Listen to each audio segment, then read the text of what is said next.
Em qualquer história que você ouve, existe algo acontecendo em algum lugar. E esse lugar é chamado de contexto. E já que estamos aprendendo como ler as narrativas bíblicas, vamos falar sobre como os contextos funcionam na Bíblia. O contexto de uma história é uma ferramenta muito importante para os autores bíblicos. É mesmo? Sim, pensa comigo. Quando você começa uma história, tudo é novo.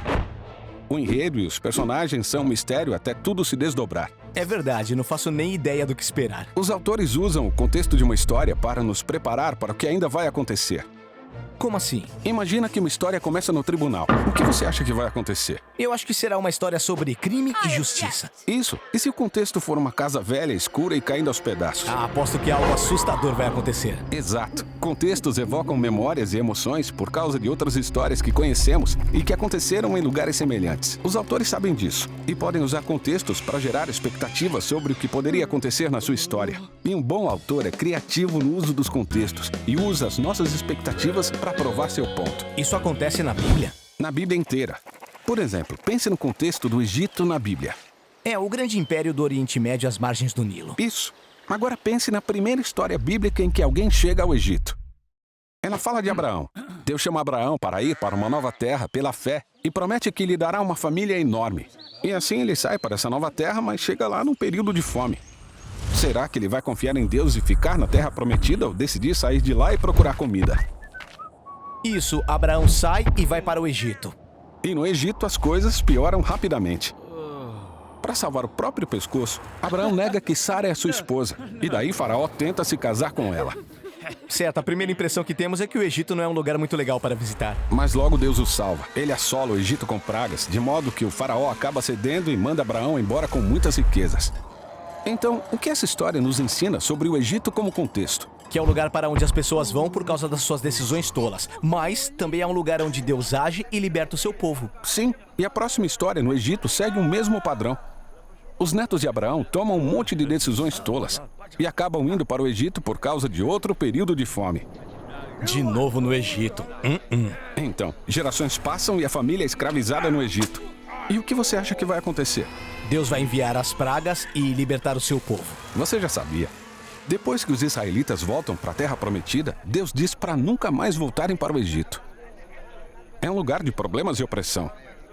Portanto, quando outros personagens bíblicos decidem ir para o Egito, eu já fico preocupado. Exato, como Salomão, no auge da sua riqueza e poder, casou com a filha do rei do Egito e enviou israelitas para lá para importar cavalos garanhões. E uma geração depois, a aliança deu mau resultado.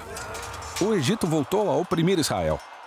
Então os contextos bíblicos trazem com eles todas as memórias de histórias anteriores e isso gera expectativa. Sim, é um artifício literário que dá mais significado às histórias. Os autores bíblicos são geniais. Eles geram expectativa, mas acabam com elas de maneira criativa.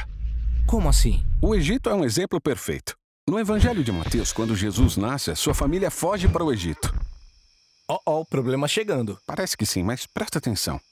Em vez de ser um lugar ruim, o Egito é um lugar de segurança. Por quê? Eles fogem de quem? Do rei Herodes, que está se comportando exatamente como o faraó, sendo que ele governa Jerusalém e não o Egito. Mateus faz algo diferente do que eu esperava para mostrar que Jerusalém se tornou o Egito.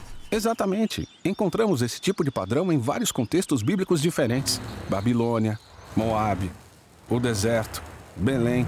A lista é enorme. É uma análise tanto. E fica maior, porque às vezes o contexto não é um lugar no mapa, é uma situação específica. Mas funciona da mesma maneira que os contextos. Por exemplo, quando as pessoas vão em direção ao leste, certeza que vem problemas por aí. Adão e Eva foram banidos para o leste e depois Caim vai para o leste. As pessoas vão para o leste para construir a Babilônia. E todas essas narrativas têm o objetivo de apontar para uma época futura quando o povo de Israel será levado para o exílio no leste, na Babilônia. Interessante. O que nos leva a mais um tipo de contexto na narrativa bíblica: o tempo ou a duração dos eventos. Por exemplo, períodos de tempo de 40 estão muitas vezes associados a histórias onde a fidelidade das pessoas é testada. Noé está na arca por 40 dias e 40 noites. Então ele sai e fica bêbado. Os israelitas ficaram impacientes durante os 40 dias de espera por Moisés no Monte Sinai e decidiram fazer o bezerro de ouro. Ou depois que os espias israelitas investigam a terra por 40 dias e o povo se rebela. Por causa disso, eles vagam pelo deserto por 40 anos. Mas depois temos a história de Jesus, que foi tentado no deserto por 40 dias e aí ele inverte a expectativa. Ele passa no teste. Exatamente.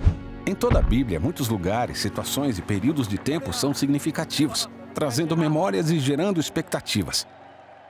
E os autores do Novo Testamento reutilizam todos esses contextos para mostrar que Jesus é aquele que conquista o nosso mundo desde o jardim, saindo do Egito, passando pelo deserto e entrando na nova criação.